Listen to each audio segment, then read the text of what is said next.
2 estados brasileiros já conseguiram vacinar completamente mais de 50% da população. Os especialistas afirmam que é a vacinação que tem conseguido conter o avanço da Covid aqui no país, mas alertam que ainda resta muito a ser feito. Ainda falta muita gente para tomar as 2 doses ou dose única país afora, e o uso de máscara e o distanciamento social ainda são fundamentais. Antes e durante a campanha de vacinação contra a Covid-19, o Fernando recebeu um monte de notícia falsa falando mal da vacina. Quem nunca? Eu prefiro ver, ir atrás para saber a verdade do que acreditar nas redes sociais, né? Nem tudo que a rede social passa é verdade, né?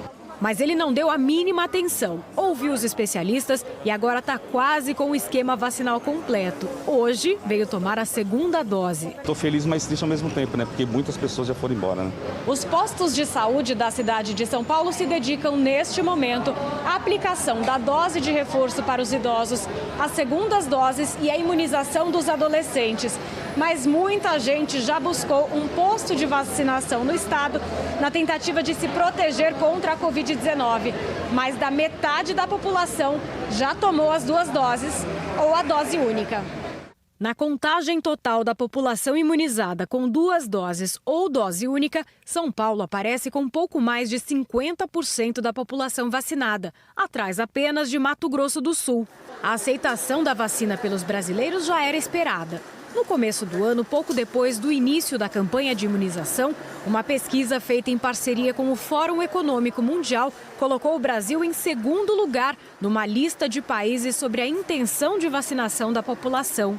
88% dos entrevistados disseram que tomariam a vacina assim que possível, atrás apenas do Reino Unido, com 89% das intenções. Para o presidente da Sociedade Brasileira de Imunizações, Juarez Cunha, o avanço da vacinação é resultado da oferta de doses, mas é importante corrigir desigualdades. Enquanto São Paulo tem 50% de pessoas já completamente imunizadas, nós temos alguns estados que não chegaram a 20%, 25% com 2ª doses, né? ou com o esquema completo. Então, isso preocupa porque é claro que sabemos que tem algumas situações que dificultam mais até pela logística, pelo tipo de situação mesmo geográfica dos estados, né, da população, mas significa que nós temos ainda muito a fazer. A infectologista Raquel Stutt lembra que vacinação sozinha não contém o vírus. Por isso, todos os cuidados individuais continuam sendo importantes. Mas não tem vacina 100% de proteção. Então, eu diminuo o risco, né, das pessoas completamente vacinadas adoecerem, mas ainda eu mantenho este risco em menor escala. Usar corretamente as máscaras sempre ao sair de casa, mesmo encontros familiares em espaços abertos, tem que usar máscara. A máscara a gente só vai tirar quando estiver fora de casa para levar a comida ou a bebida à boca e já tem que recolocar. O álcool em gel tem que estar do ladinho para higienizar as mãos e eu tenho que manter o distanciamento.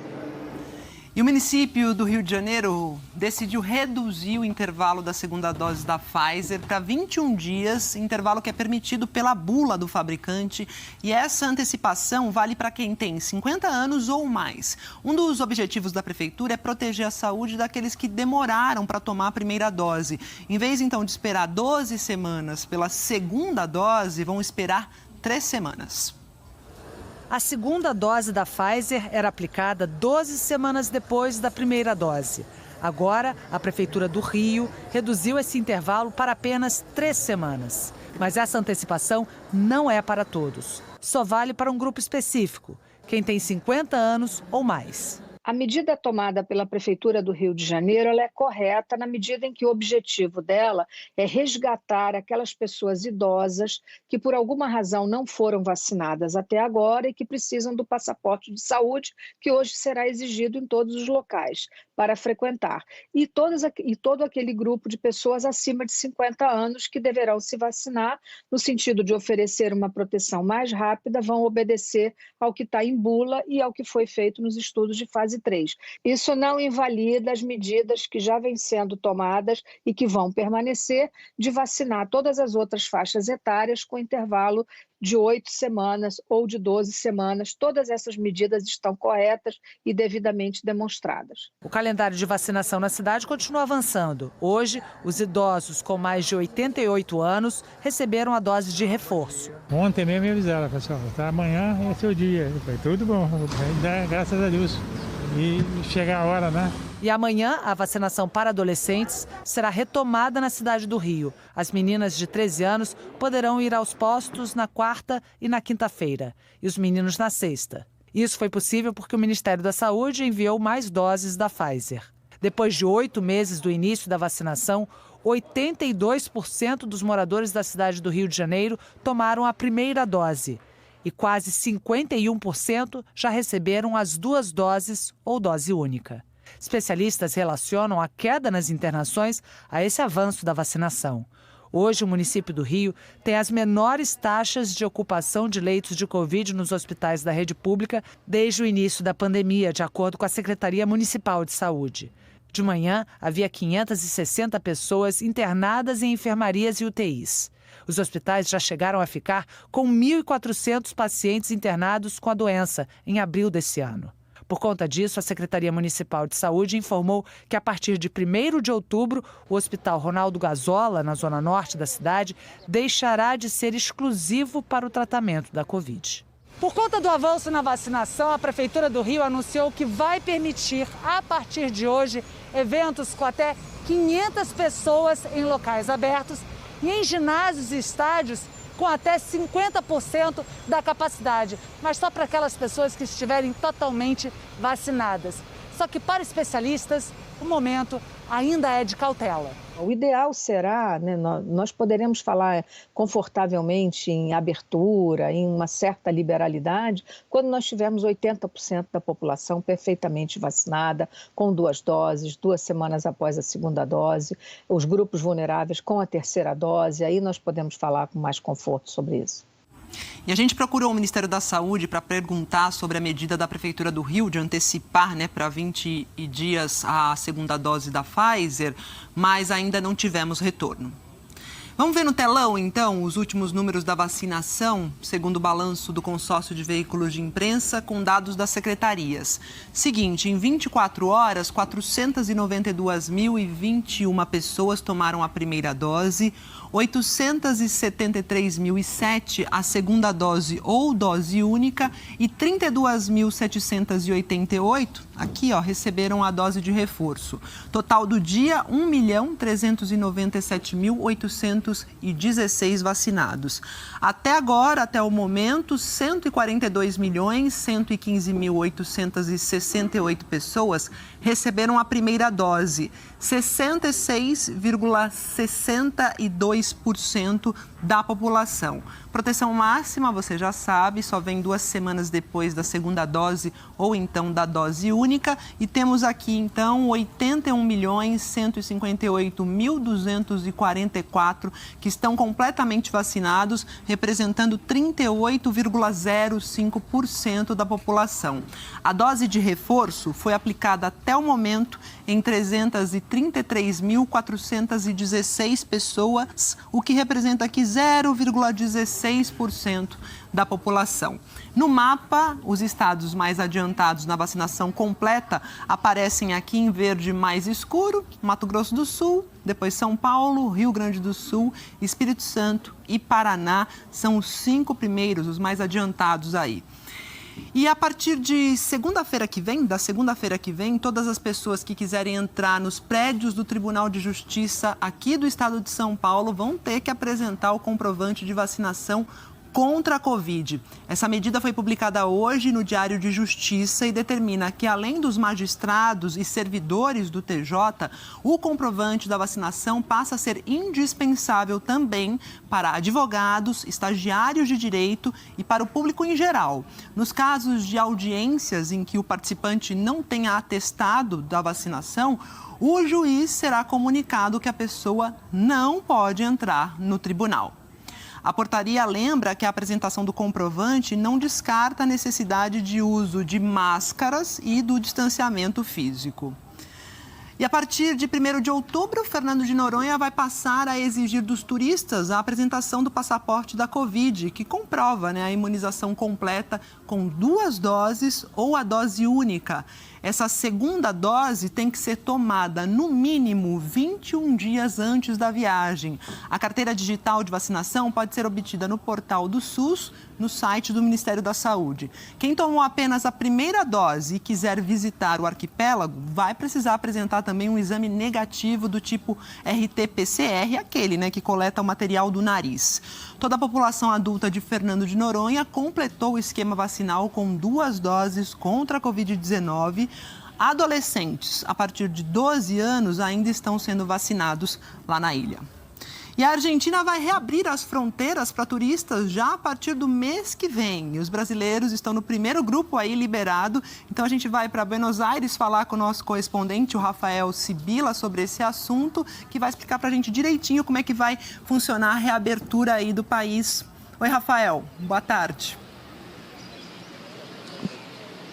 Olá, Maju, muito boa tarde a todos. O anúncio foi feito hoje cedo e era uma notícia muito esperada pelos próprios argentinos, já que desde o início da pandemia as fronteiras se mantiveram fechadas para os turistas em praticamente todos os meses. Houve uma exceção ali nos meses de novembro e dezembro do ano passado. Será uma reabertura por etapas. Já na sexta-feira agora, dia 24 de setembro, quem vier à Argentina por trabalho não terá que fazer quarentena. Já os turistas poderão entrar a partir de outubro, como eu disse, por etapas. E o primeiro grupo será para turistas de países limítrofes com a Argentina. Quais são eles? Brasil, Uruguai, Paraguai, Bolívia e Chile. Esses turistas poderão entrar na Argentina sem ter que fazer quarentena. E como é que vai funcionar? Os turistas terão que apresentar um teste PCR negativo no momento do embarque ou no momento em que estiver cruzando a fronteira, já que além dos aeroportos, as fronteiras terrestres estarão abertas. É preciso estar com o esquema de vacinação completo há mais de 14 dias. No momento de entrada aqui na Argentina, no ponto de entrada ao país, será realizado um exame de antígenos e ao 5º dia visitando a Argentina, será preciso parar um pouco com o passeio para fazer um novo teste PCR. Essas regras, então, em outubro, valem para os turistas dos países limítrofes e a partir do mês de novembro, aí turistas de todos os países poderão entrar na Argentina. Maju. É isso, 1º de outubro, então, o brasileiro já pode entrar na Argentina sem fazer a quarentena. Obrigada, viu? E a Johnson & Johnson divulgou resultados finais de estudos clínicos sobre a vacina desenvolvida por ela contra a Covid. A efetividade no mundo real da dose única foi de 79% para infecções. Maior, portanto, do que tinha sido divulgado a partir dos dados preliminares. E ainda segundo a empresa, a variante Delta não reduziu a proteção da vacina. Os estudos também apontaram que uma dose de reforço, 2 meses depois da dose única, produziu uma eficácia ainda maior, de 94%, contra casos leves e severos. O Ministério da Saúde disse, por nota, que recomenda a dose de reforço para pessoas acima de 70 anos e imunossuprimidos. Para essas pessoas, deve ser aplicada preferencialmente a dose de reforço com a vacina da Pfizer. Mas, na falta da Pfizer, na falta desse imunizante, pode ser feita também com as vacinas da Johnson & Johnson ou da AstraZeneca. Falar de taxa de transmissão do novo coronavírus aqui no Brasil, que subiu esta semana, segundo o Imperial College lá de Londres. Na última atualização, na semana passada, a taxa estava em 0,81. Agora está em 1,03. Isso quer dizer que, atualmente, em tese, cada 100 pessoas infectadas transmitem o vírus para outras 103 pessoas. Essa é a primeira vez que a taxa R do Brasil fica acima de 1 desde o mês de junho. E, segundo o Imperial College, taxas acima de 1 indicam que a transmissão do coronavírus está acelerada. Vamos para o nosso telão agora com os dados da pandemia, dados que são reunidos pelo consórcio de imprensa com as secretarias de saúde dos estados. E por causa da mudança nos critérios do Ministério da Saúde, os registros de novos casos sofreram grandes alterações nos últimos dias, viu? Então, é uma situação atípica e, com isso, o número ficou negativo.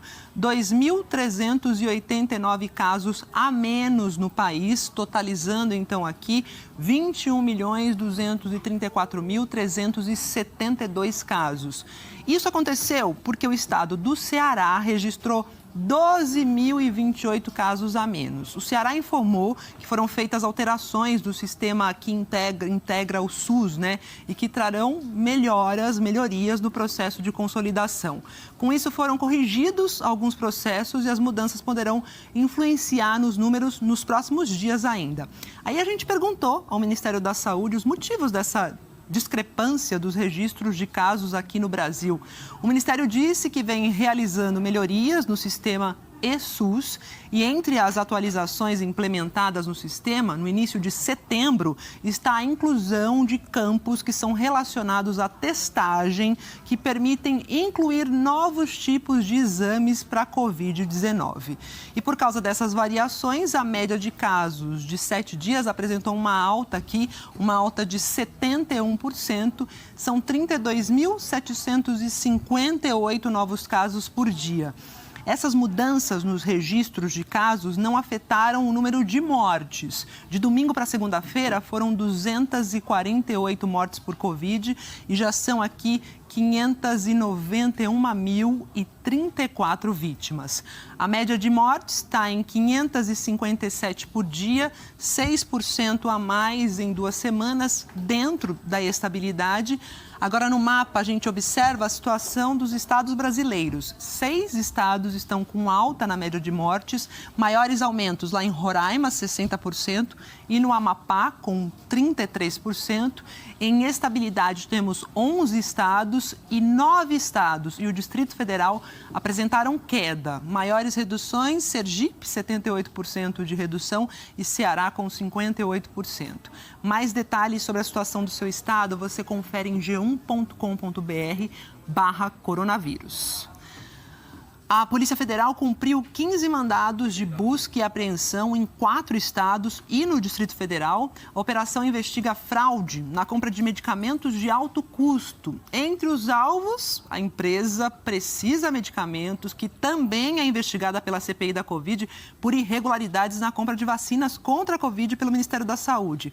A Raquel Porto Alegre está aqui no telão e conta pra gente os detalhes dessa operação. Oi, Raquel, bem-vinda, boa tarde.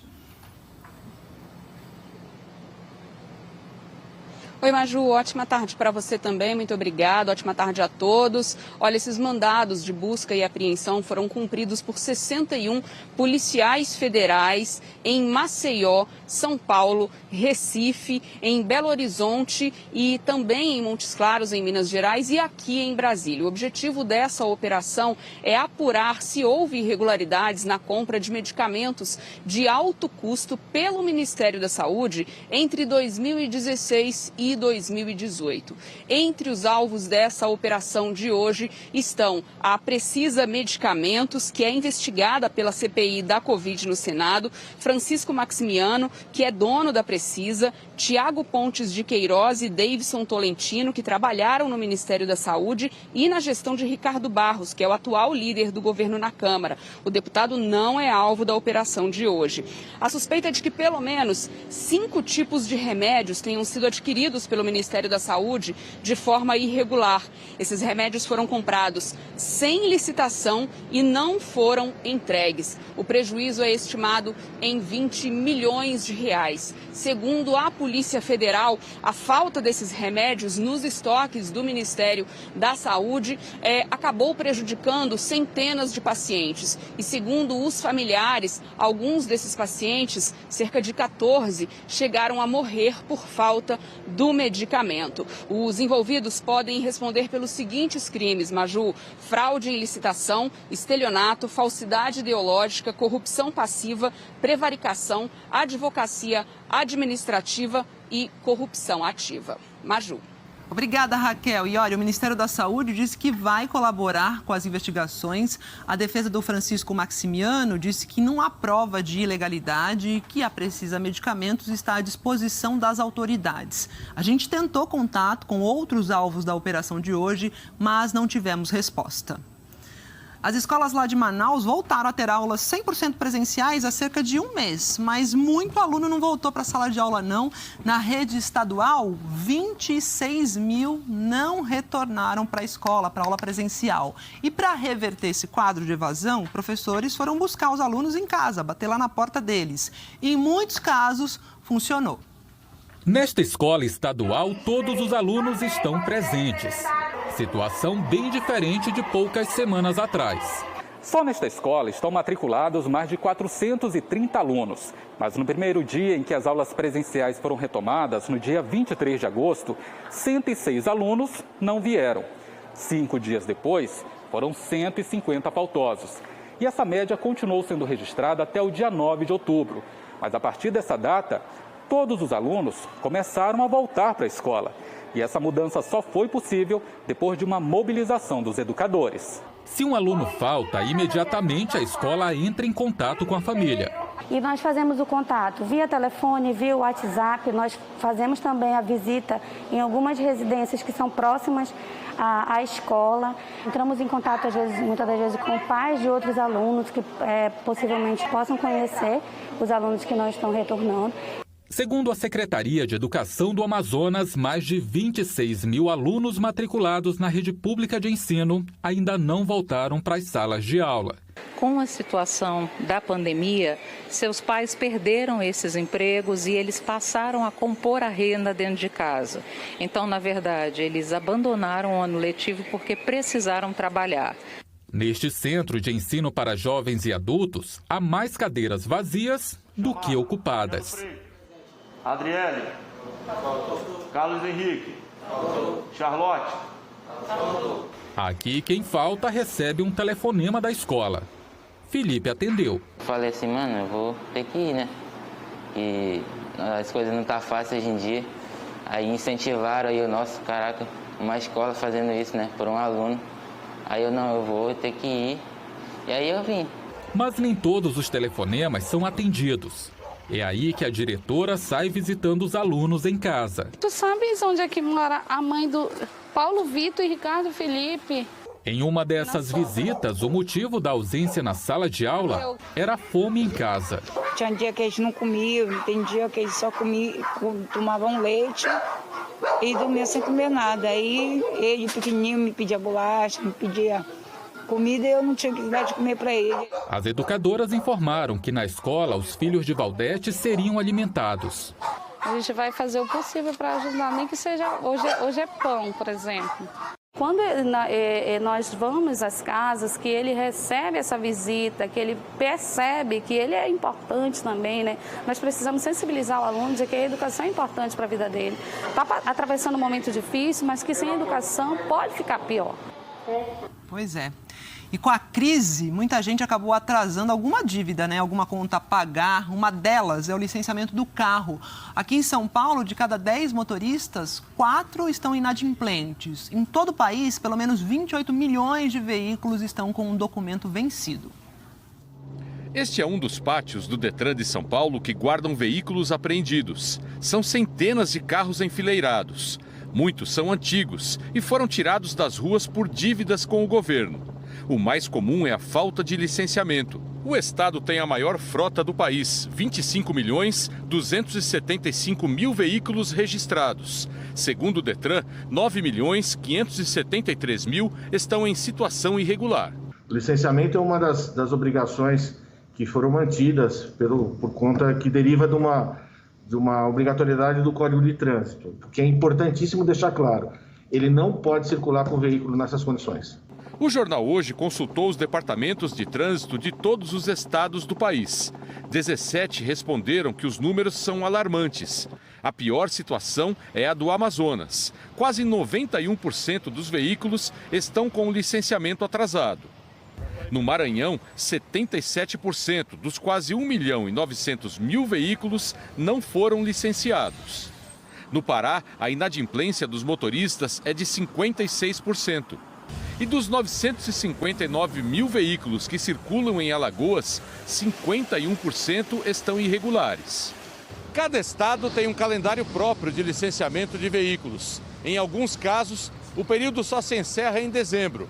Por isso, os carros considerados irregulares são os que estão circulando pelas ruas desde o ano passado, sem que os donos tenham pago a taxa de licenciamento. Em alguns casos, o IPVA também. Vladimir Fernandes Maciel, especialista em mobilidade e transportes, diz que a inadimplência é reflexo da pandemia e da crise econômica. Então, a última coisa que o sujeito vai fazer se ele está apertado de grana, se perdeu o emprego, se quebrou o negócio dele, é licenciar o veículo. Então, esses números inflam, né, em anos de crise, como foi esse ano que passou de 2020. Para licenciar um veículo este ano, o motorista paga uma taxa de R$ 98,91. Atrasar o licenciamento pode piorar a situação do dono do carro. Se o veículo for apreendido, ele paga uma multa de R$ 293,47. Por ser gravíssima, o motorista leva 7 pontos na carteira. A taxa do guincho aqui em São Paulo é de R$ 320. E cada dia no pátio do Detran custa mais R$ 32. O motorista paga até para sair do pátio. A taxa de liberação é de R$ 15,76. Se o motorista mantiver o licenciamento, vai gastar menos. Cabe ao Estado usar bem o dinheiro para melhorar o trânsito. Esse dinheiro arrecadado vira em medidas de maior segurança, segurança no trânsito, fluidez de trânsito, né, investimento em infraestrutura ou apoio a outros modos de transporte que não o veículo. Mas essa percepção não existe das pessoas porque, de fato, o Estado é falho. E um dos produtos que mais sentiram o peso da inflação dos últimos 12 meses foram os celulares, com um aumento no preço de 30% em média. E para driblar aí essa alta, brasileiro tem recorrido a um tipo de comércio muito comum no mercado de automóveis, que é o de compra e venda de usados. Para conseguir trocar de celular este ano, depois que o aparelho velho quebrou, só pagando em parcelas. No caso da Lisa, foram 12. Eu pago até hoje, né, de várias prestações, já estava quebrado, aí, né, dependente dele, tem que dar um jeito. O celular está na longa lista de produtos que subiram de preço nos últimos 12 meses. Em média, o aumento foi de 30%. Isso significa que um telefone que custava, por exemplo, R$ 800 no ano passado, não fica agora por menos de R$ 1.000. Salto que fez a Josiane optar por modelos mais simples para os filhos e com pagamento parcelado. A marca que queria, mas não modelos que ele queria. Um foi de 5 vezes, o outro foi acho que de 8 vezes. Entre os motivos para a disparada no preço estão a desvalorização do real, a escassez de componentes na indústria, como os chips, e o aumento do valor dos fretes internacionais, principalmente da China. Situação que não tem previsão para ser resolvida logo. A perspectiva não é de solução ainda nesse ano de 2021. Deve se arrastar por 2022 essa situação. Toda a produção dos componentes é global, não tem como fugir desse cenário de aumento de preços e da variação do dólar também. É pela telinha do celular que a grande maioria dos brasileiros se conecta. Esse é o principal meio de acesso à internet no país e, para muita gente, o único. Durante a pandemia, ganhou ainda mais funções, como instrumento de trabalho e de estudo. Por isso, trocar de telefone nem sempre é uma escolha que dá para adiar. Pode ser necessidade mesmo. E com os preços subindo, a preocupação em não gastar muito e, ao mesmo tempo, ter um aparelho que funcione bem, acabou aproximando o mercado dos celulares de um outro já bem conhecido dos brasileiros. Como acontece com o carro, muita gente está preferindo o celular usado porque consegue comprar modelos mais equipados por um preço menor. Você tira o carro da concessionária, ele já desvaloriza aí X%. E acontece a mesma coisa com o celular, né? O Danilo, que criou uma plataforma que vende celulares seminovos, diz que dobrou as vendas na pandemia. Chegou a ter mais procura do que estoque. Esse foi o maior desafio nosso, né? Conseguir manter o estoque carregado aí para conseguir atender toda a demanda, né? A Ana Cristina comprou um modelo usado por menos da metade do preço que pagaria se fosse novo. E assim conseguiu ter um celular mais sofisticado, com a câmera e a quantidade de memória que ela queria. Estou super satisfeita, não tive problema nenhum. Os celulares estão muito altos, né, os valores, e um acaba ajudando o outro. Você acaba ajudando uma pessoa que necessita e você precisa do aparelho, então acaba saindo mais em conta. E o mercado financeiro aqui no Brasil e no mundo está em compasso de espera para ver o que acontece com a Evergrande, aquela gigante do setor imobiliário chinês.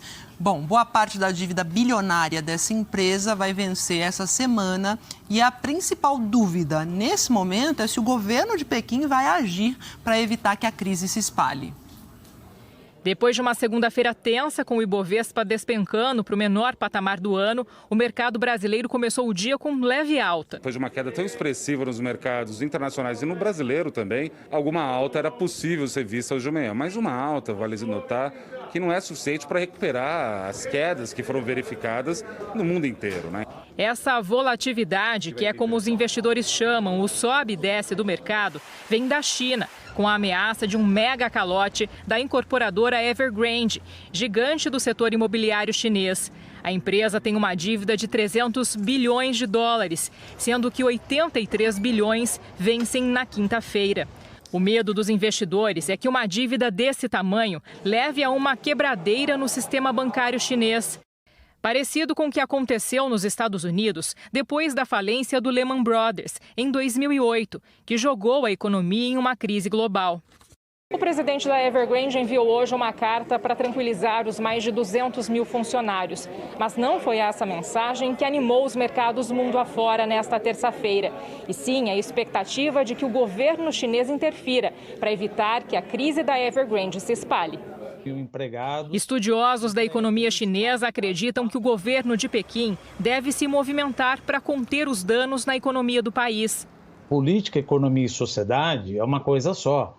Se acaba suscitando uma tensão social por causa da quebra da Evergrande, e isso acaba levando a perdas a investidores, principalmente chineses, essa tensão social se estabelece na China. Tensão social por quê? Porque a economia não vai bem. A economia não vai bem, numa democracia você não reelege o presidente ou não elege o presidente.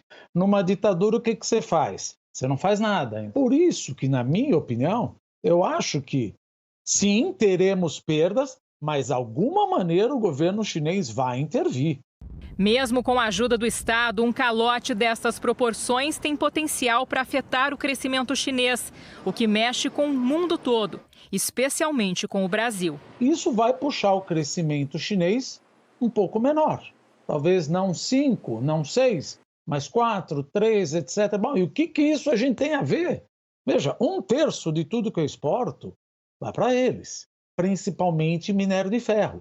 Se eles vão crescer menos, principalmente via ativo imobiliário, eu exporto menos aço, menos minério de ferro. Com a China ainda um pouco mais fraca, vai ter uma demanda menor por emergentes, o que pode fazer o dólar subir um pouco mais. A Organização para a Cooperação e Desenvolvimento Econômico divulgou um relatório em que afirma que a economia global está crescendo muito mais fortemente do que se esperava. Segundo a OCDE, o apoio de governos e bancos centrais ajudou a evitar o pior depois da pandemia. Com a continuação da vacinação e uma retomada gradual da atividade econômica, a OCDE projeta um forte crescimento global de 5,7% neste ano e 4,5% em 2022. Mas, embora o PIB global tenha subido acima de seu nível pré-pandemia, a recuperação continua desigual. Grandes diferenças nas taxas de vacinação entre os países estão aumentando a desigualdade dessa recuperação. E o principal porta-voz do Talibã, o Zabilullah Mujahid, afirmou que o grupo está trabalhando para restabelecer a educação de meninas no ensino médio e indicar mulheres para posições do governo. Até agora, só meninas no ensino fundamental puderam voltar à escola. O porta-voz disse também que o Estado Islâmico não tem presença física em nenhum lugar no Afeganistão, mas que realiza ataques no país. O porta-voz do Talibã diz que está comprometido em deter ataques do grupo terrorista. O Estado Islâmico reivindicou a autoria de uma série de ataques à bomba na cidade de Jalabad no fim da semana. 3 pessoas morreram e 20 ficaram feridas. Também hoje o Talibã divulgou imagens de um encontro ontem entre membros sêniores do grupo e o diretor-geral da OMS, o Tedros Adhanom, que esteve em Cabul. A agenda de Tedros prevê a visita a hospitais para entender as necessidades do povo afegão. O Tribunal Europeu de Direitos Humanos concluiu que a Rússia foi a responsável pela morte do opositor Alexander Litvinenko, um ex-espião russo que foi envenenado em 2006. A imagem daquele homem definhando chamou a atenção do mundo inteiro. No hospital, Litvinenko acusou o presidente russo Vladimir Putin de ter sido o mandante do crime. Na sentença publicada hoje, a Corte Europeia de Direitos Humanos considerou estabelecido, para além de qualquer dúvida razoável, que o assassinato foi cometido pelos russos Andrei Lugovoy e Dmitry Kovtun. O tribunal constatou que eles eram agentes do Estado russo e afirmou com todas as letras que o assassinato de Litvinenko é imputável à Rússia, ou seja, que o Estado russo foi responsável pelo envenenamento. O tribunal concluiu que o governo de Putin violou 2 artigos da Convenção de Direitos Humanos, o que garante o direito à vida e o que obriga os estados a fornecerem todos os documentos necessários para a investigação de um caso. E condenou o governo russo a pagar para a viúva de Litvinenko 100 mil euros, equivalente a uns 620 mil reais. Marina Litvinenko disse que a decisão do Tribunal Europeu dos Direitos Humanos foi uma grande mensagem para as pessoas da Rússia. O marido dela foi agente do serviço secreto russo. Demitido por ter exposto um caso de corrupção, recebeu asilo do governo britânico em 2001 e se tornou crítico severo de Putin, que sempre negou qualquer ligação com a morte de Litvinenko. Hoje o governo russo chamou a decisão do Tribunal Europeu de infundada. Foi no antigo hotel nesse endereço aqui em Londres que, em 2006, Alexander Litvinenko bebeu um chá envenenado com material radioativo. A sentença do Tribunal Europeu de Direitos Humanos foi na mesma direção de um longo inquérito britânico que, em 2016, concluiu que o presidente russo teria aprovado uma operação de inteligência para matar Litvinenko. Também hoje, o Ministério Público do Reino Unido autorizou a abertura de inquérito contra um terceiro suspeito de participar do envenenamento de outro ex-agente da Rússia em território britânico. Em 2018, Sergei Skripal e a filha dele foram envenenados e sobreviveram. O novo suspeito, um cidadão russo, é Sergei Fedotov. O governo da Rússia também nega participação nesse caso. Ainda hoje, todos os detalhes da abertura da Assembleia Geral da ONU, o presidente Bolsonaro apresentou um Brasil distorcido e defendeu o uso de medicamentos sem eficácia no tratamento da Covid. E a seguir, a operação contra uma quadrilha que age dentro dos presídios. Os incêndios florestais se aproximam de cidades históricas em Minas Gerais. E tem a previsão do tempo para todo o país com o Thiago Scheuer. Até já!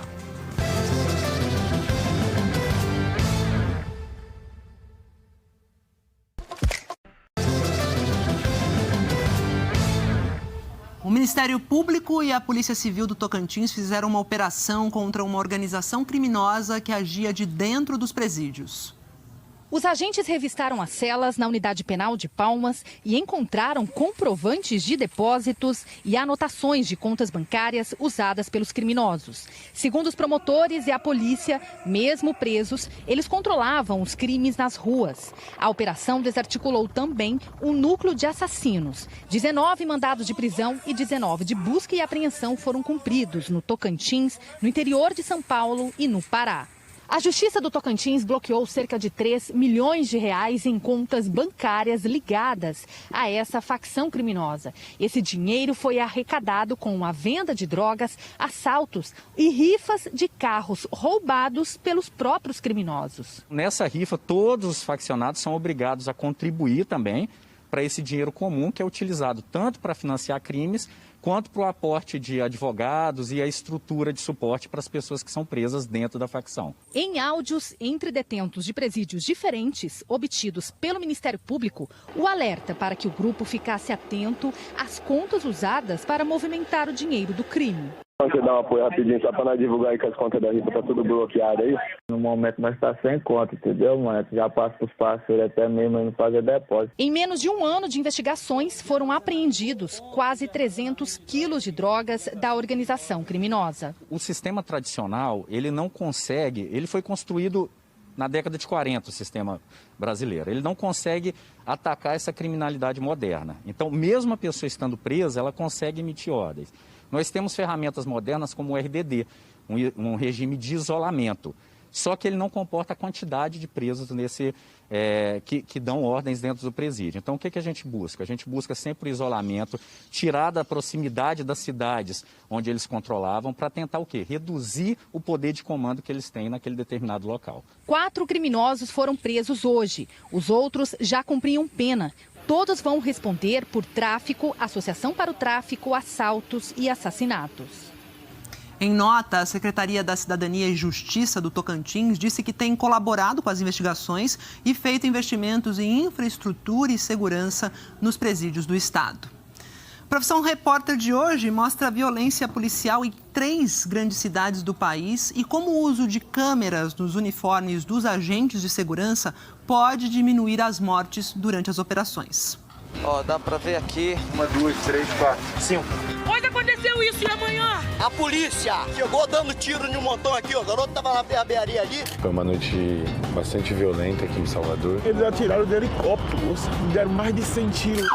É a primeira vez que faz isso? As câmeras gravam sem parar e não permitem que o policial desligue o equipamento. Mais impressionante é o fato de que, com a utilização das câmeras corporais, a letalidade ter zerado em vários batalhões. Ele foi baleado dentro do carro comigo aqui, ó. Devagar, mas vai devagar pra ele não dar tiro na gente também, vai devagar. Hoje, depois de verdades secretas, no Profissão Repórter. A gente vem mostrando aqui no JH os constantes incêndios florestais em Minas Gerais. Bombeiros estão combatendo mais um ponto e dessa vez lá no Parque Estadual do Itacolomi. O fogo chegou próximo a 2 importantes cidades históricas. Minas Gerais ainda tem muitos focos ativos de incêndio. Em Cachoeira do Campo, distrito de Ouro Preto, o fogo está consumindo uma grande área de vegetação. Em outro ponto, o Parque Estadual do Itacolomi também amanheceu queimando. Antes das 6 horas da manhã, brigadistas subiram a serra para combater novos focos de incêndio na área. O trabalho de campo e de observação é quase uma estratégia de guerra. A temperatura já aumentou, então a partir de agora, se a gente não atacar logo cedo, começam os incêndios maiores. O parque fica entre as cidades históricas de Ouro Preto e Mariana. E alguns pontos são monitorados o ano inteiro para evitar os incêndios criminosos. Nosso ponto crítico é toda essa área aqui, ó, onde a gente tem muita população, a gente tem pessoas que estão morando nas encostas. A gente faz um trabalho de educação ambiental, que tem que se ter todo um cuidado de manipular o lixo, não colocar fogo, se capinar o seu quintal, você não coloca fogo. O incêndio começou ontem, por volta do meio-dia, numa área fora do parque, próxima à Santa Casa de Ouro Preto, do outro lado da estrada. O tempo seco e o vento forte funcionaram como combustível para as chamas, que se alastraram rapidamente e avançaram sobre a unidade de conservação. Ouro Preto, para além do patrimônio cultural da humanidade, também é um grande patrimônio natural de Minas Gerais. Nós somos cabeceira e produtores de água de duas das mais importantes bacias hidrográficas do Brasil. Somos produtores de água do Rio Doce e do Rio das Velhas. Hoje cedo, os brigadistas fizeram um trabalho de formiguinha, resfriando cada tronco queimado para impedir que o fogo volte. O Parque Estadual do Itacolomi tem cerca de 7.000 hectares. É como se fossem 7.000 campos de futebol lotados de biodiversidade. Só de aves, são mais de 200 espécies, algumas delas ameaçadas de extinção. Tem também muitas nascentes por aqui. Ainda não dá para saber a extensão da área devastada, mas as imagens falam por si. Não é possível estimar e tampouco ter uma estimativa de quanto tempo a natureza vai demorar para poder voltar às condições que eram antes do incêndio, né? A gente tem ali nascentes, é uma área muito importante para recarga do Rio das Velhas, principalmente. A gente tem muitas espécies ameaçadas de extinção. O bioma Mata Atlântica por si, né, onde a floresta está inserida na região, é o bioma mais ameaçado que a gente tem hoje no Brasil. E neste momento, os bombeiros combatem mais um incêndio em Minas Gerais. O fogo está atingindo a floresta estadual do Uaimi, que abriga uma área remanescente de Mata Atlântica. Das 36 espécies de mamíferos da região, 8 estão ameaçadas. Segundo o Instituto Estadual de Florestas, hoje, 17 unidades de conservação de Minas Gerais estão com focos de incêndio. Essa floresta fica no distrito de São Bartolomeu, lá em Ouro Preto. No Cerrado, novos focos surgem o tempo todo em Goiás. Goiânia amanheceu encoberta por fumaça. Então a gente vai para lá ao vivo conversar com a Giovana Dourado, porque moradores daí estão reclamando, né, dessa fumaça toda, dificuldade para respirar ao longo do dia. Giovana, bem-vinda, boa tarde. Oi, Maju, boa tarde para você e para todos. E como tá difícil para respirar, viu? O número de focos de incêndio em Goiás esse ano já é 31% maior do que no ano passado. Foram registrados de janeiro até hoje 4.739 focos. No mesmo período, em 2020, foram 3.613 focos. E todos esses incêndios acabam provocando muita fumaça e piorando muito a condição para a gente respirar. A Goiânia amanheceu desse jeito que vocês veem aí, coberta por uma camada de fumaça por conta das queimadas perto aqui da capital. E com o clima que está bem seco em Goiás, as queimadas acabam se espalhando por todo o estado e trazendo imagens impressionantes. Em Catalão, na região sudeste de Goiás, até um redemoinho de fogo apareceu durante um desses incêndios. Isso foi registrado ontem. Lá na Chapada dos Veadeiros, as chamas já duram 10 dias e hoje novos focos voltaram a ser registrados dentro do Parque Nacional da Chapada. Uma equipe da Polícia Militar Ambiental foi para lá para reforçar as investigações, para descobrir as causas desses incêndios que já destruíram quase 21 mil hectares. E perto dali, no Parque Estadual de Terra Ronca, já é quase uma semana de incêndio, mais de 7 mil hectares queimados e as chamas têm se alastrado rapidamente, dificultando o trabalho de combate. Maju. Fogo comendo solto, Giovana, obrigada pelas informações. E olha, outra capital também sofreu aí com fumaça de incêndio. Os incêndios florestais afetaram também. Cuiabá amanheceu encoberta por fumaça. Vou para lá conversar com a Eunice Ramos, que mostra pra gente como é que tá a situação agora. Ainda tem fumaça por aí? Já se dissipou ou não? Oi, Eunice.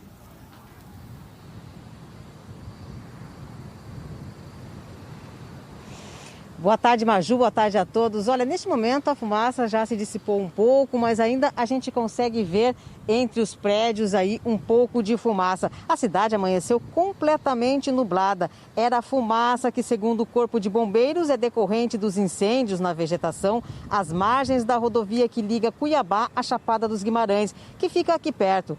E essa fumaça toda é muito prejudicial à saúde. Por isso, os médicos alertam que a população precisa redobrar os cuidados. Segundo os especialistas, essa fumaça contribui para piorar a qualidade do ar e também a umidade relativa. Além disso, Cuiabá tem registrado neste mês altas temperaturas, recordes no ano. Para vocês terem uma ideia do calor que nós estamos passando por aqui, ontem a máxima registrada foi 42,4 graus. É muito calor, Maju. Então a gente está sofrendo muito por aqui. E é claro, altas temperaturas, umidade baixa e vento muito forte formam uma combinação perfeita para que os incêndios florestais se espalhem rapidamente. Então, Maju, a gente segue por aqui torcendo para que uma chuva venha logo, viu? Vamos esperar o Thiago Choia para contar para a gente como é que fica o tempo por aí, viu? Obrigada, Eunice, se cuida bastante.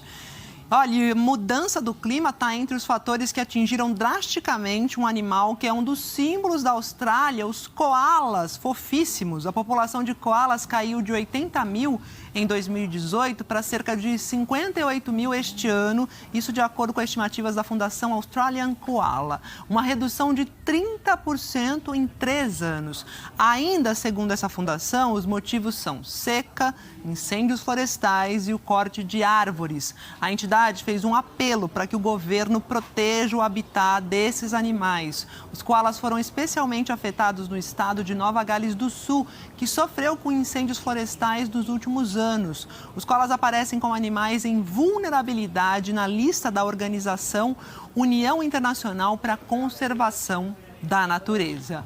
Falei do Thiago, ele está chegando aqui, está chegando para falar desse inverno que está se despedindo com uma cara de verãozão, né? Calorão em boa parte do Brasil. Boa tarde, Thiago. Bota calor nisso, Maju. Boa tarde para você que está sempre com a gente também. No meio do Brasil tem uma massa de ar quente e seco que é comum nessa época. E esse padrão só começa a mudar ao longo da primavera, que inicia amanhã, quando as instabilidades conseguem avançar mais para o meio do Brasil. No meio do Brasil tem uma massa de ar seco e quente, então onde vai ficar bem quente hoje? Adivinha, Cuiabá. Vamos tá lá. Nessa rota do calor, Eunice, Maju. coitada, Eunice Ramos. Coitada da Eunice, lá do pessoal de Cuiabá. Ó, 42 hoje de novo por lá, tá? 35 em Brasília, Teresina com 38, Belém com 34, Campo Grande 39, 35 no Rio e em Vitória, 31 em Salvador e veja São Paulo, 33. Mas isso aqui já foi. Aliás, São Paulo registrou ontem a maior temperatura do ano, fez 35,7 graus no termômetro oficial, que fica na zona norte da cidade. Não fazia tanto calor assim por aqui desde 30 de setembro do ano passado. Você viu aí que as imagens, né? Tá tudo meio nebuloso em São Paulo. O tempo mudou drasticamente por aqui nessa tarde, conforme o previsto. Olha isso, às 3 da tarde, 22 graus com uma garoa. Às 6 da tarde, 20. 8 da noite, 20 graus também. Às 10 da noite já cai para 17. E à meia-noite para 15. Você já imaginou de 33 para 15? Isso numa tarde inteira, né? Gangorra em um dia só, Total, Tiago. Maju. Agora, obra da frente fria, é isso? Obra da frente fria, que a gente comentou por aqui, né? Enquanto a frente fria ela vai avançando, também vai provocando chuva e aliviando um pouco esse calor. Você vê que ela vai subindo, lá do sul está subindo aqui para o sudeste, chegando a São Paulo também. Hoje de manhã, aliás, a frente fria provocou chuva de granizo em Bom Jesus, no oeste catarinense. As pedras de gelo chegaram a trincar o para-brisa desse carro aí, ó, e quebraram também o vidro desse outro, como registrou o Diego Isoton. Hoje ainda pode chover forte, então, você vai olhar aqui comigo nessas cidades, Florianópolis, Curitiba e Registro em São Paulo com 10 milímetros. Também tem chuva forte, só que aquela pontual em algumas cidades aqui do norte, entre Rondônia, Amazonas, Pará e também Amapá. Agora eu preciso que você olhe aqui comigo esse encontro que aconteceu ontem no centro de Goiás, numa estrada em Nazário. Mas olha que bonitinho isso. O Nelson Cardoso parou porque viu esse tatu no acostamento e resolveu dar água para ele, para aliviar a secura e o calorão de quase 40 graus. Ai, que fofura Que essa cena imagem. linda. A gente vendo tanto animal queimado, sofrendo, ver isso é uma dádiva. Parabéns pro Nelson, Parabéns, né? Nelson. Obrigado, Nelson. E amanhã, como é que fica? Amanhã nós temos primavera, né? Ainda vai ficar no meio do Brasil mais seco, umidade baixa entre centro-oeste e interior do nordeste, bem na abertura da primavera. A nova estação vai começar às 4h21 da tarde. Enquanto isso, tem ventania e chuva forte em parte do sudeste e do nordeste amanhã. Vamos olhar os avisos aqui, ó. Chuva forte amanhã vem entre leste de Minas, também Espírito Santo. Você pode olhar aqui, ó, Rio de Janeiro e tem rajadas de vento, além daquele ponto também de chuva forte no norte. Alerta de ressaca, atenção, vai continuar e essa área aumenta entre o Rio Grande do Sul, Santa Vitória do Palmar, até Caravelas, na Bahia, toda essa área litorânea aí da costa do Brasil. É isso, muito obrigada. Até amanhã, Até amanhã, a gente se Maju. fala. Valeu. E 36 organizações e sociedades científicas, dentre elas a Academia Brasileira de Ciências e a Sociedade Brasileira de Medicina Nuclear, enviaram ontem para os Ministérios da Saúde, da Ciência, Tecnologia e Inovações uma carta aberta em que manifestam grande preocupação com mais um iminente desastre sanitário devido à escassez de radioisótopos produzidos pelo Instituto de Pesquisas Energéticas e Nucleares. O governo federal cortou 46% da verba do órgão em 2021, que fabrica esses insumos usados para o tratamento de câncer e procedimentos de avaliação de doenças renais e coronarianas. A carta lembra que esses produtos atendem cerca de 2 milhões de pacientes por ano. Para as organizações, é urgente a edição de uma medida provisória que destine os quase 90 milhões de reais necessários para continuar a produção, a fim de outras tantas mortes que não sejam somadas às causadas pela demora nos cuidados para a prevenção da Covid. E morreu ontem à noite no Rio de Janeiro a atriz e comediante Marina Miranda, que trabalhou em programas como Escolinha do Professor Raimundo e Balança Mas Não Cai. Ela tinha 90 anos, sofria de Alzheimer e estava com infecção urinária e ainda com uma doença pulmonar. Marina Miranda construiu uma carreira com personagens marcantes, como com Tião Macalé, formou uma dupla inesquecível. Em 1977, fez a novela Dona Xepa, ao lado de Yara Cortes e Anívia Maria. Participou também de minisséries, como Tenda dos Milagres, em 1985. E nos anos 1990, fez O Dono do Mundo. Marina brilhou também na Escolinha do Professor Raimundo. A atriz e comediante estava internada no Hospital Municipal Miguel Couto, em estado grave, há 2 dias.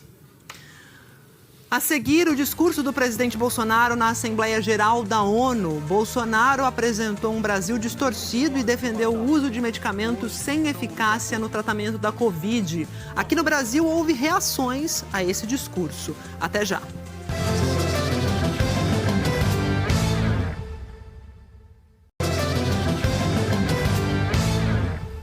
O presidente Bolsonaro fez hoje o tradicional discurso na abertura da Assembleia Geral das Nações Unidas. E, diante de representantes do mundo inteiro, Bolsonaro defendeu o uso de medicamentos sem eficácia no tratamento da Covid e apresentou um Brasil distorcido ao falar de ações do governo na economia e contra o desmatamento da Amazônia. A gente vai ao vivo, então, para Nova York falar com o nosso correspondente Felipe Santana, que acompanhou tudo de perto. Felipe, é com você. Boa tarde. Maju, boa tarde para você, boa tarde a todos. O discurso aqui hoje foi num tom diferente do que a gente está acostumado a ver na Assembleia Geral da ONU, porque os líderes mundiais vêm aqui todos os anos para discutir problemas mundiais, para abordar grandes questões comuns, complexas a todos, com diplomacia. O que Bolsonaro fez foi propaganda de seu governo, com muitos fatos distorcidos ou simplesmente falsos. Tentou vender uma imagem do Brasil de acordo com o que ele acredita, falando diretamente com seus apoiadores. Foi, inclusive, a primeira frase do discurso, que ele apresentaria, a partir dali, um Brasil diferente do que se lê nos jornais ou se vê na televisão. Bolsonaro defendeu que o Brasil mudou muito desde que assumiu o governo. Ele disse que antes dele, o Brasil estava à beira do socialismo. Mas agora tem um presidente que acredita em Deus, respeita a Constituição e as famílias. Mas defendeu que só a família, chamada por ele de tradicional, e isso é o que ele chamou de fundamento da civilização. Logo depois, no discurso, ele defendeu a liberdade, mas apenas a liberdade de culto e de expressão. Aqui do meu lado, Maju, as jornalistas do mundo todo estão entrando ao vivo a manhã inteira e todos mencionam o nome de Jair Bolsonaro. A gente compreende a palavra em meio a várias línguas diferentes. Conversando com os repórteres, eles dizem que falam de Bolsonaro porque, em primeiro lugar, ele abriu os debates, mas principalmente porque vem afirmando que não se vacinou. A gente pode dizer que nesse primeiro dia de discursos ele teve repercussão, mas não positiva. Vamos ver alguns trechos do discurso. O presidente omitiu investigações sobre corrupção durante seu governo, inclusive sobre compra da vacina Covaxin, investigada pela CPI da Covid no Senado. Estamos há 2 anos e 8 meses sem qualquer caso concreto de corrupção. O Brasil tem um presidente que acredita em Deus, respeita a Constituição, valoriza a família e deve lealdade ao seu povo. Isso é muito. É uma sólida base se levarmos em conta que estávamos à beira do socialismo.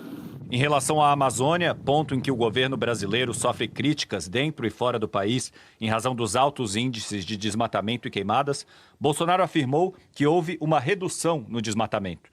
Antecipamos de 2060 para 2050 o objetivo de alcançar a neutralidade climática. Os recursos humanos e financeiros destinados ao fortalecimento dos órgãos ambientais foram dobrados, com vistas a zerar o desmatamento ilegal. E os resultados desta importante ação já começaram a aparecer. Na Amazônia, tivemos uma redução de 32% do desmatamento no mês de agosto, quando comparado a agosto do ano anterior. Bolsonaro falou sobre o tamanho das reservas indígenas, mas não mencionou o marco temporal, que está sendo julgado pelo Supremo Tribunal Federal e que delimita as terras indígenas ao que já estava delimitado em 1988, ano da promulgação da Constituição. 14% do território nacional, ou seja, mais de 110 milhões de hectares, uma área equivalente à Alemanha e França juntas, é destinada às reservas indígenas. Nessas regiões, 600 mil indígenas vivem em liberdade e cada vez mais desejam utilizar suas terras para agricultura e outras atividades. Bolsonaro destacou o papel do Brasil em crises internacionais, prometeu receber cristãos afegãos e condenou o terrorismo. O futuro do Afeganistão também nos causa profunda apreensão. Concederemos visto humanitário para cristãos, mulheres, crianças e juízes afegãos.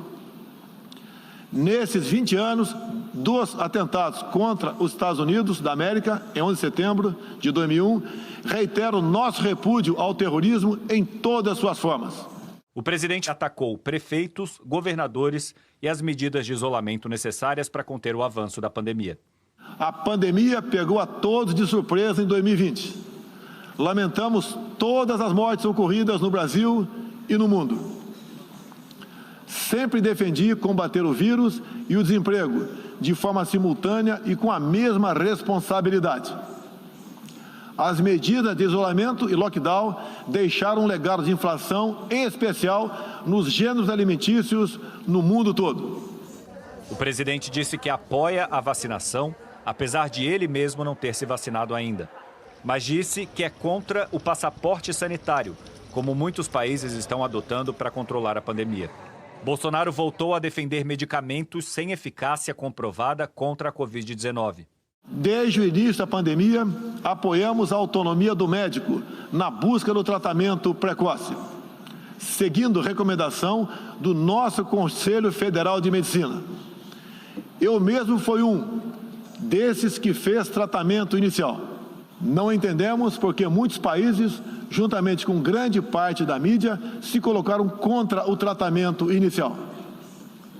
A história e a ciência saberão responsabilizar a todos. E terminou falando das manifestações de 7 de setembro favoráveis a ele. No último 7 de setembro, data da nossa independência, milhões de brasileiros, de forma pacífica e patriótica, foram às ruas, na maior manifestação de nossa história. Mostrar que não abre mão da democracia, das liberdades individuais e de apoio ao nosso governo. Como demonstrado, o Brasil vive novos tempos. E apesar do crescimento do desemprego e da inflação em seu governo, defendeu o desempenho da economia. Na economia, temos um dos melhores desempenhos entre os emergentes. Meu governo recuperou a credibilidade externa e hoje se apresenta como um dos melhores destinos para investimentos. Logo depois, o jornal The New York Times publicou que Bolsonaro defendeu nesse discurso o uso de drogas ineficazes contra a Covid-19. E aí, no decorrer da reportagem, críticas à forma como o Brasil vem lidando com a pandemia. Antes do discurso, Bolsonaro se encontrou com o secretário-geral da ONU, Antônio Guterres. O que a imprensa internacional destaca é que eles se cumprimentaram com um aperto de mão e um abraço, apesar de o presidente Bolsonaro não estar vacinado. O prefeito de Nova York também criticou Bolsonaro várias vezes nos últimos dias. Primeiro, disse que ele não era bem-vindo por não estar vacinado. Depois, ofereceu a vacina para ele. Aqui na ONU tem vários postos de vacinação gratuitos.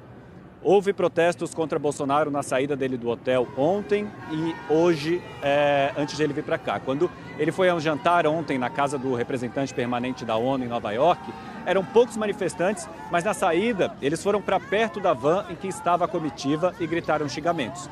Lá dentro, o ministro da Saúde, Marcelo Queiroga, responsável pela gestão da pandemia no Brasil, reagiu com um gesto obsceno. O ministro das Relações Exteriores do Brasil, Carlos Alberto Franco França, fez uma arma com as mãos. Maju. Altas autoridades, é isso. Obrigada, viu, Felipe? Vamos continuar aqui falando do discurso, porque aqui no Brasil, o discurso do presidente Jair Bolsonaro na abertura da Assembleia Geral da ONU recebeu críticas de ambientalistas, embaixadores, economistas e também de infectologistas envolvidos no combate à pandemia de Covid.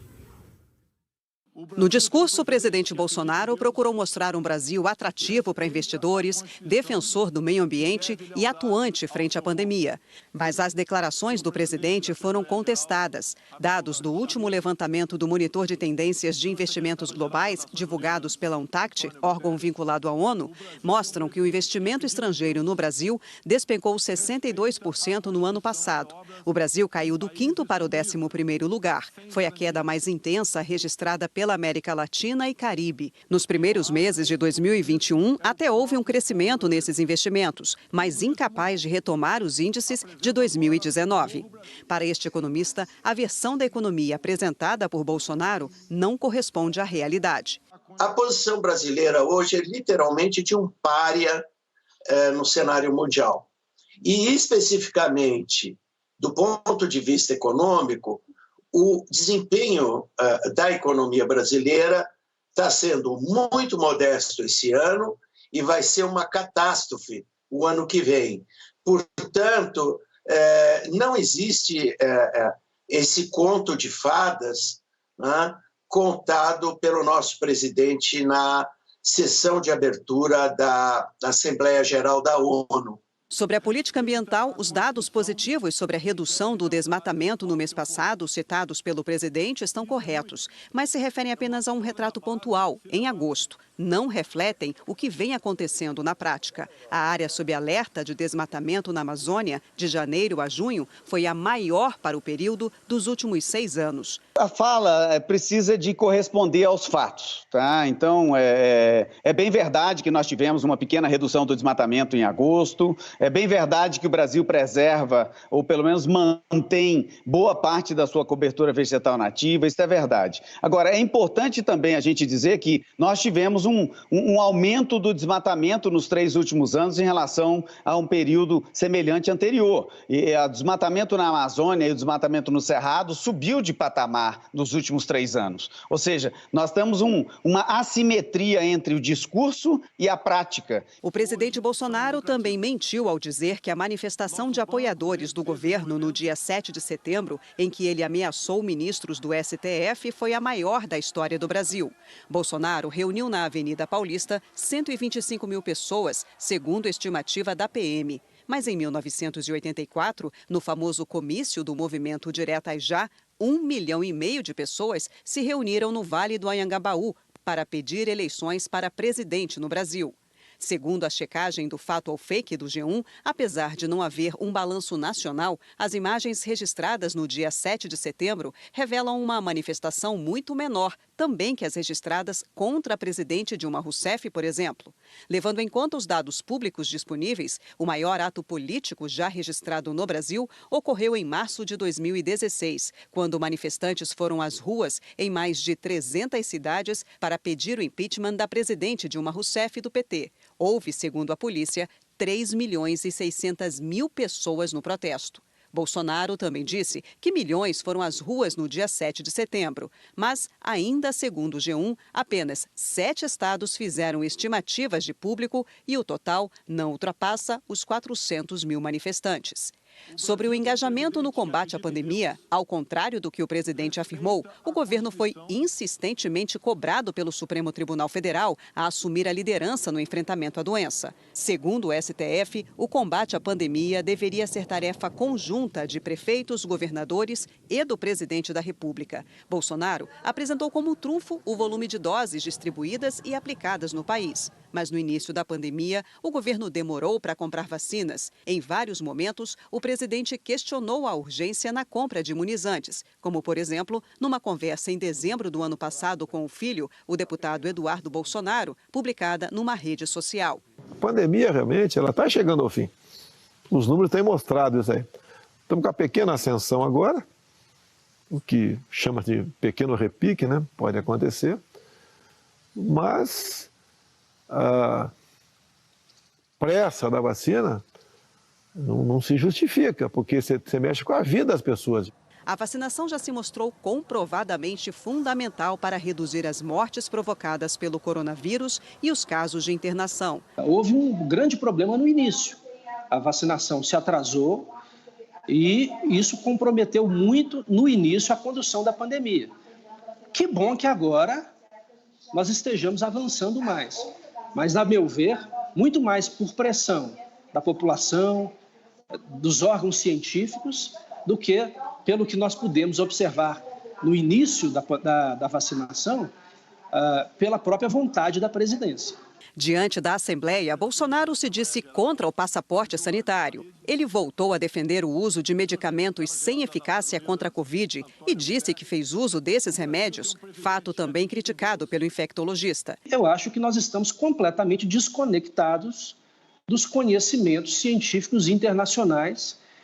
E quando o presidente assume essa fala, nós estamos indo num caminho contrário ao que apregou a ciência e nos deixa muito susceptíveis a críticas de todo mundo, porque nós estamos falando de algo que não existe, que não tem qualquer comprovação.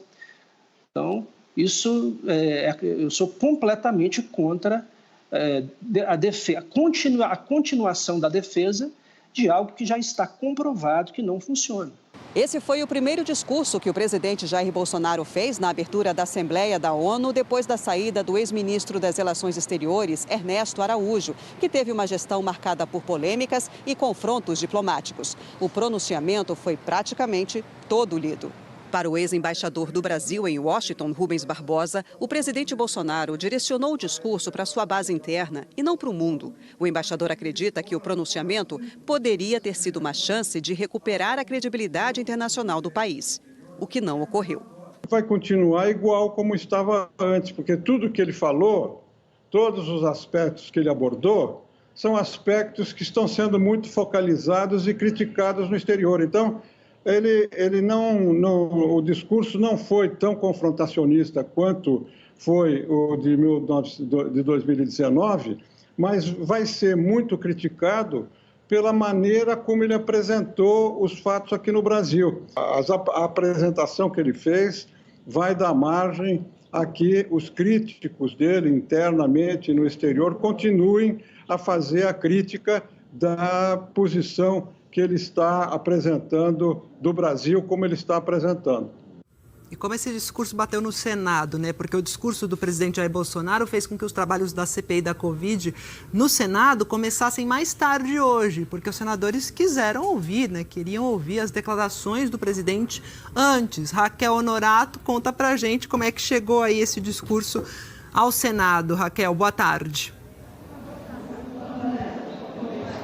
Oi, Maju. Boa tarde a você, boa tarde a todos. O presidente aqui da comissão, o senador Omar Aziz, ele abriu a sessão pouco depois das 11 horas da manhã.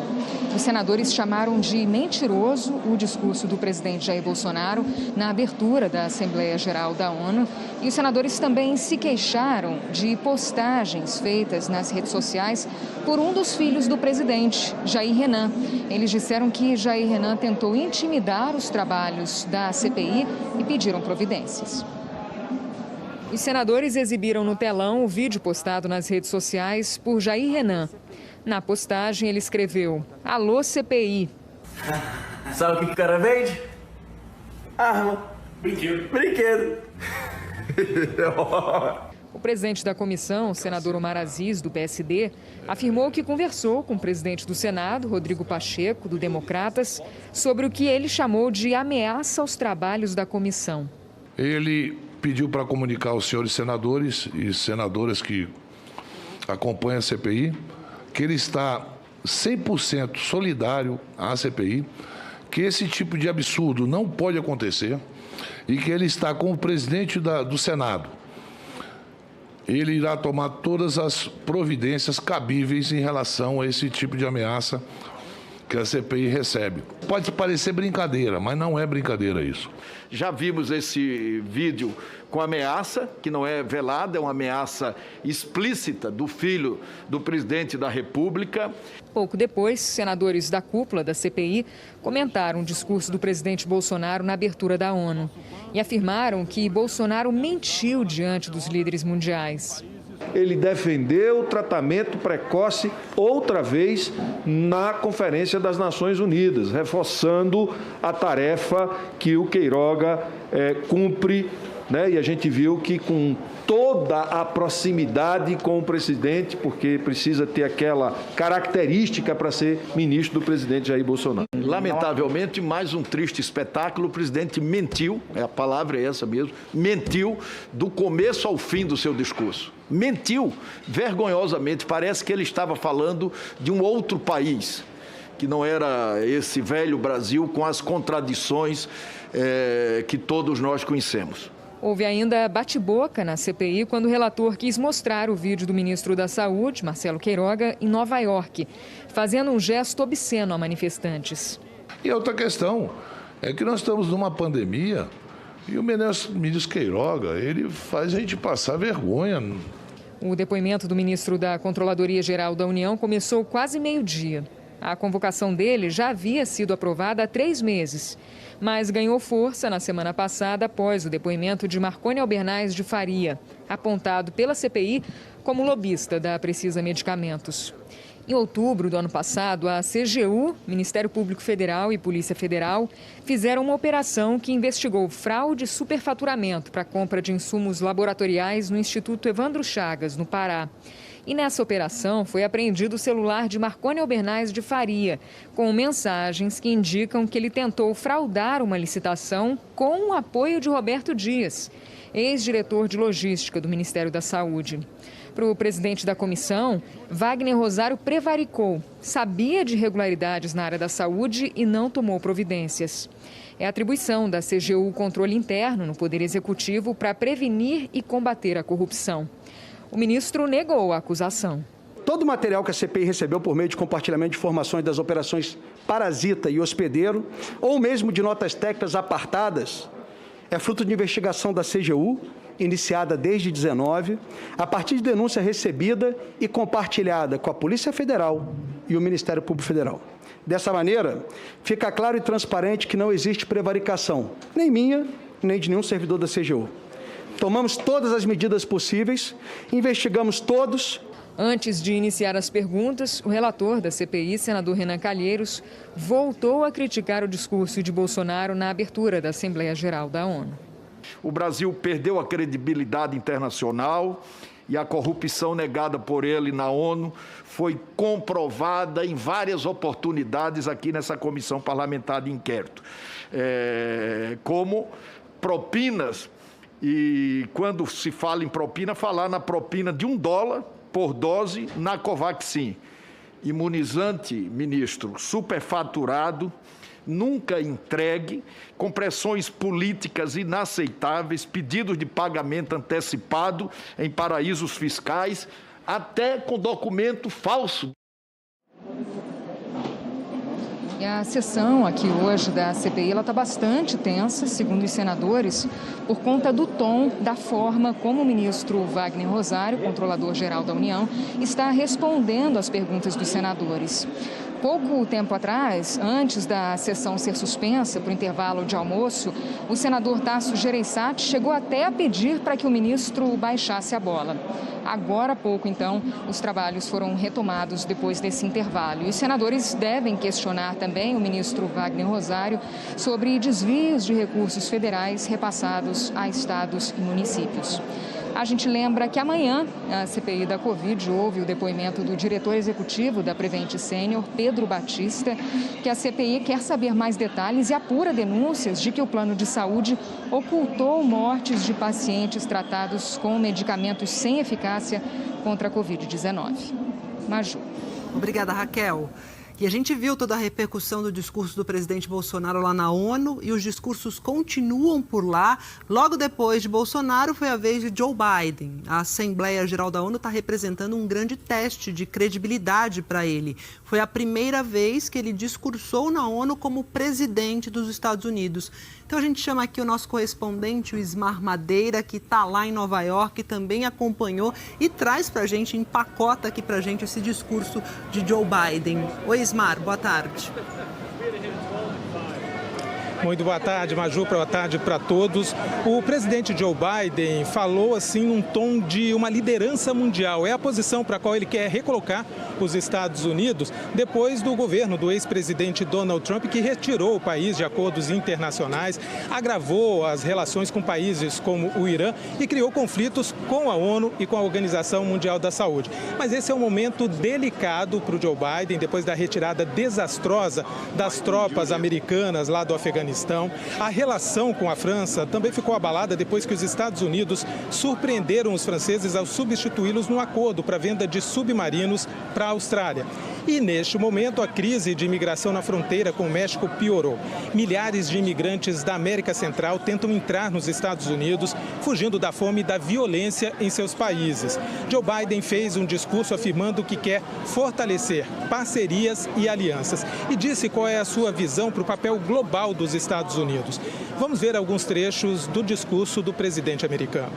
It's my honor to speak to you for the first time O presidente Joe Biden afirmou que esta é uma década decisiva para o mundo e que o desafio de uma crise gigantesca também é uma oportunidade que as nações precisam aproveitar. Ele afirmou: nós estamos num ponto de inflexão.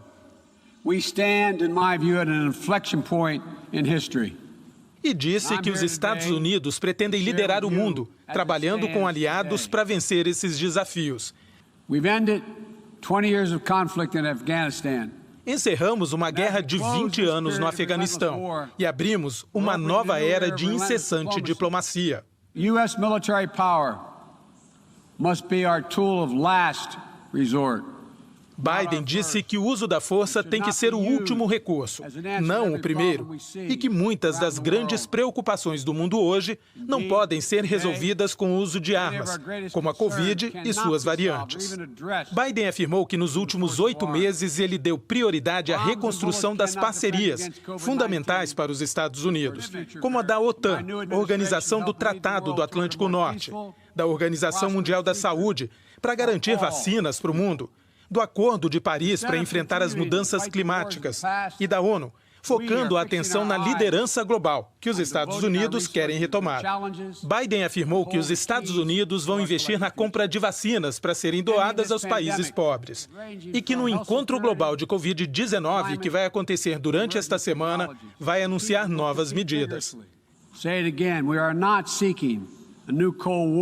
O presidente americano afirmou que não busca uma nova Guerra Fria ou um mundo dividido em blocos regionais, mas que os Estados Unidos estão comprometidos em evitar que o Irã tenha armas nucleares e que vão trabalhar com esforços diplomáticos para retomar o acordo nuclear internacional.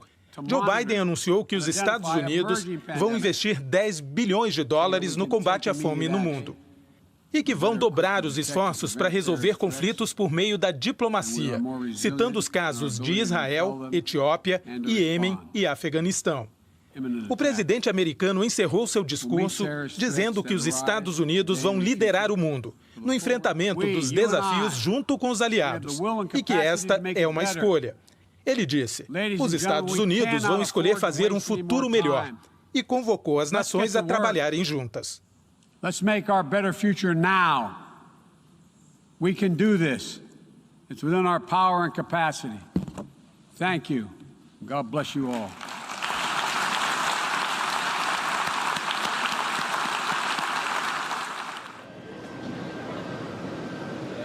A abertura da Assembleia Geral foi feita pelo secretário-geral da ONU, Antônio Guterres. Ele disse que o mundo nunca esteve tão ameaçado e dividido, que estamos na direção errada, à beira de um abismo, e que enfrentamos a maior cascata de crises das nossas vidas. Disse que há uma onda de desinformação que polariza as pessoas e paralisa as sociedades. Citou os desafios de vencer a pandemia com desigualdades flagrantes no acesso às vacinas.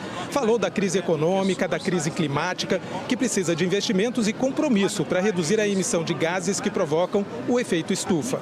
Falou também do desafio de buscar a paz e garantir os direitos humanos. Citou aí o Afeganistão, Haiti, Líbia, Síria, Israel e Palestina. Falou ainda da necessidade de diálogo pelo desarmamento nuclear e esforços para combater o terrorismo. O secretário-geral da ONU citou que bilionários estão viajando para o espaço enquanto pessoas estão morrendo de fome aqui na Terra. Guterres afirmou que este é o momento da verdade, que é hora de inspirar esperança e inspirar os jovens e mostrar que, apesar da situação, o mundo tem um plano. O presidente de Portugal, Marcelo Rebelo de Sousa, defendeu que o Brasil e a Índia tenham um assento permanente no Conselho de Segurança da ONU. O líder do Irã fez um discurso gravado e está falando nesse momento, eu estou acompanhando aqui, está sendo exibido agora. Ibrahim Raisi disse agora há pouco que os ataques ao Congresso e ao Afeganistão são exemplos de que a hegemonia dos Estados Unidos não tem mais credibilidade. O presidente da China, Xi Jinping, também não vai estar presencialmente, vai ser um discurso gravado que deve ser apresentado daqui a pouco. Maju. Belo resumo, obrigada, Ismareta Mundão, complicado, obrigada, bom trabalho aí para você, que vai ser longo dia. Obrigada também pela companhia, a JH vai ficando por aqui, você acompanha outras notícias no Jornal Nacional e para rever as reportagens, basta ir ao Globoplay. Boa tarde, até amanhã.